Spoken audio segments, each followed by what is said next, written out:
Let go, punk. What's up, big baby? I am your sexy, gorgeous, hot to death host, Cita, bringing it like no other. And I know you like the way I dress.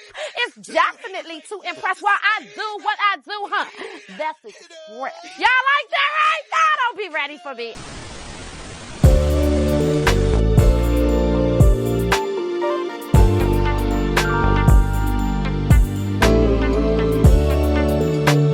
Before virtual influencers, before AI influencers, before people were creating digital avatars that could talk, dance, host shows, and interact with audiences, BET had Cita, a virtual black woman with attitude, opinions, humor, and absolutely no problem telling you exactly what she thought. And if you grew up watching BET in the late 90s or early 2000s, you probably remember her. Her name was Cita, and she hosted Cita's World. But here's the crazy part. Cita wasn't just a cool-looking animated character. She was a part of an experiment that was years ahead of her time. So how did BET create Cita? Why did they decide to make a virtual black woman the host of a music show? And could Cita actually be considered one of the earliest black virtual or AI-style hosts on television? Let's get into it. If you remember coming home, turning on BET, and watching music videos for hours, then Cita's World might bring back some serious nostalgia. The show originally aired on BET from September 20th, 1999 through January 3rd, 2003. And honestly, Cita was unlike anything else on television at the time. She wasn't a traditional human host. She was a virtual character. She had her own personality, her own style, her own opinions, and her own way of talking to the audience. And she wasn't just there to introduce music videos. Cita would talk about celebrities, pop culture, relationships, current events, and whatever else was on her mind. Basically, Cita was that friend who would watch a music video with you and immediately have something to say about it. And that's what made her special. Whoa, Lord, that's what's up. Did you see them? You know they is dead wrong. What's up with the boobies just everywhere? Child cheese. No home training. There I go again. Anyway. Believe it or not, Cita's World wasn't originally called Cita's World. The concept began as Jam Zone. The idea came from BET executive Curtis A. Godson and his son, Corey Turner, who became the show's concept designer and director. The two were joking around about pop culture and entertainment and came up with an interesting idea. What if they created a character who could say things a traditional television host couldn't? A character who could essentially exist outside the normal rules of television. That character became Cita. And according to Turner, the idea was to make Cita a kind of social commentator. That is important because Cita wasn't designed to simply be a pretty digital mascot. She had a personality, she had opinions, and sometimes she was messy. And that's exactly what made her interesting. Summertime and hot as hell. You know black folks don't like the heat, but we do like some activity, okay? We get out there and do some stuff. Some of us just lose our mind around this time of year. Now let's put this into perspective. Today we have AI-generated influencers, we have virtual YouTubers, we have digital humans, we have avatars that can speak, move, and interact with people. But in 1999, that technology was nowhere near as accessible as it is today. Cita was created using visual effects and motion capture techniques. And here's the part that I think makes her story even more impressive. There was an actual woman behind Cita. Her name was Kittie Kaboom. She provided Cita's voice and performed the movements that helped bring the character to life. So Cita wasn't artificial intelligence in the way we understand AI today. She was more like an early virtual television host. Think of it as human performer plus motion capture plus animation plus visual effects equals Cita. And for the late 90s, that was pretty futuristic. One of the most interesting parts of Cita's World is the woman behind the character, Kittie Kaboom. She was from Washington, D.C., and her personality and accent became a major part of Cita.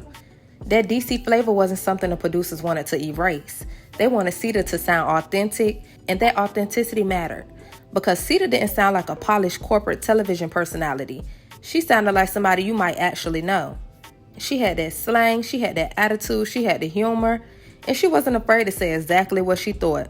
Kittie even explained that the D.C. accent was necessary because she was simply being herself, rather than trying to imitate another city or culture. And that's one of the reasons Cita felt so different.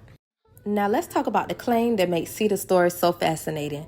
Cita's World has been described as the first television show to feature a virtual black character as its host. And think about what that means. This was before virtual influencers became normal, before social media, before TikTok, Instagram, ChatGPT. BET essentially created a digital black woman and gave her a television platform. That's groundbreaking. But there's an important distinction. Cita wasn't an AI host in a modern sense. She wasn't autonomously generating her own dialogue or making decisions using artificial intelligence.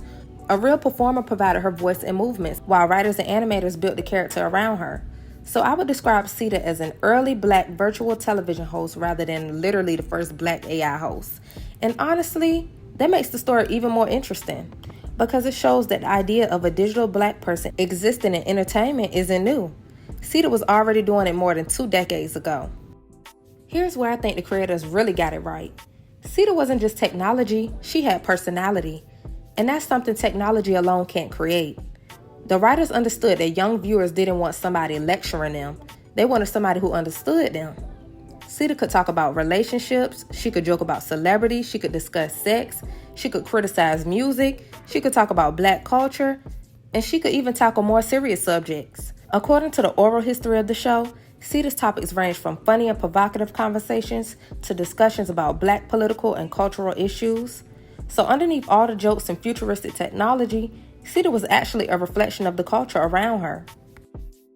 Another thing people may forget is that Cita's World was still a music video show. Cita would appear between videos, interact with viewers, answer emails, and provide commentary. The audience could actually communicate with the show. And remember, this was before social media, so there was no Instagram comment section, there was no TikTok Live, there was no Twitter. Cita was interacting with viewers through things like emails and even a telephone hotline.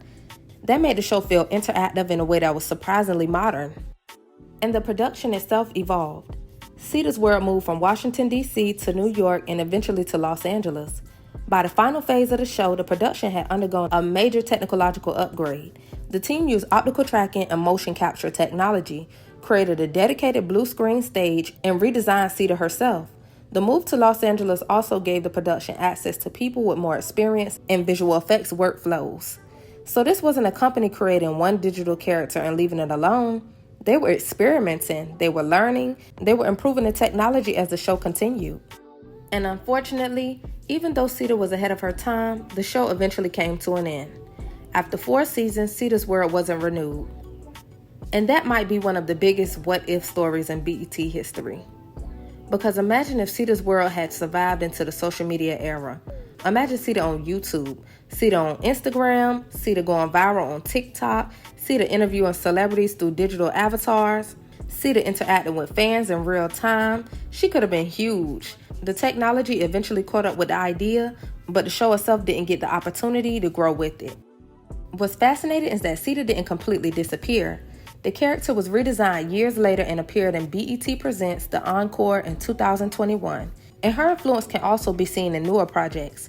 For example, DJ Kittie Cash created Kittie's World, a modern animated series inspired by the nostalgia of watching shows like Cita's World during the BET era. That tells us something. People remember Cita.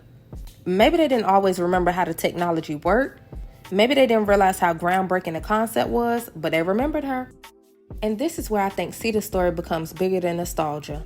Today we're constantly talking about AI, we're talking about virtual influencers, and we're talking about digital celebrities. But BET was experimenting with that idea back in 1999. And they weren't doing it with some generic futuristic robot. They created a black woman with a distinct personality and cultural identity. That matters because representation in technology isn't just about putting a different face on a screen.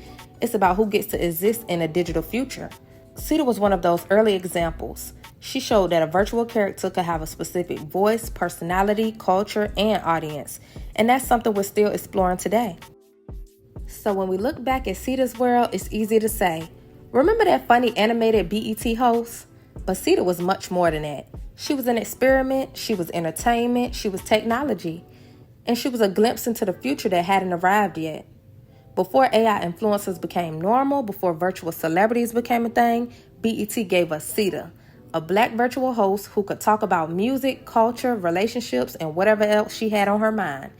And honestly, Cita might have been 20 years too early, because if Cita's World premiered today, I honestly think Cita would be everywhere. And that's what makes her story so fascinating. Sometimes the thing didn't fail because the idea was bad. Sometimes the world just wasn't ready for the idea yet. And Cita, she was ready. The world just had to catch up. If you remember watching Cita's World, let me know in the comments. Did you know Cita was one of the earliest black virtual television hosts? And what do you think? Could Cita have been a major digital celebrity if BET had kept the show going into the social media era?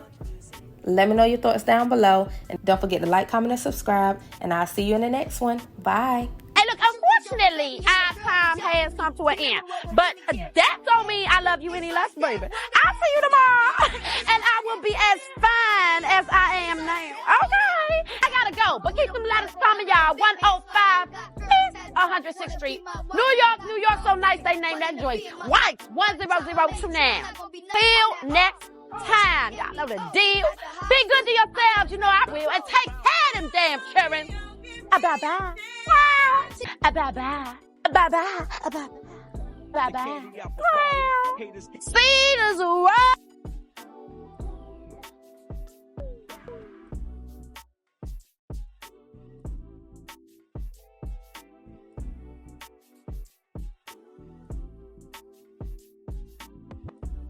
Late God music.